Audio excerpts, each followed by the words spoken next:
So these are the kinds of changes that we are trying to bring about and move along.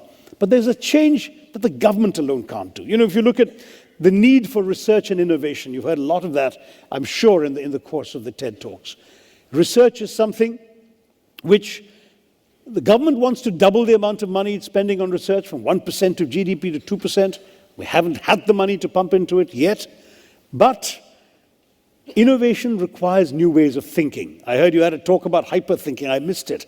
But new ways of thinking mean learning to think out of the box, learning to create. I know we're famous for Jugaad, right? You Google the words frugal innovation, and the top 20 hits will all relate to Indian inventions. We've invented the world's cheapest electrocardiogram, the simplest and cheapest EKG, the cheapest insulin injection, the world's cheapest small car, the Tata Nano, all that's come. But all these have been things invented elsewhere that we have stripped down, made more affordable, more replicable, more relevant to our conditions. We need to do things that others haven't done before, which we used to do in our culture. We're the land that invented the zero. Remember how the Romans used to write their numerals in long strings of letters?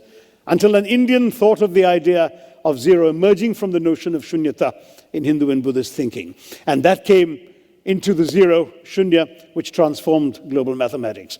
We need to think like that again. We need to come up with ideas. We have 17% of the world's brains. Why do we only have 2.8% of the world's research output coming out of our country?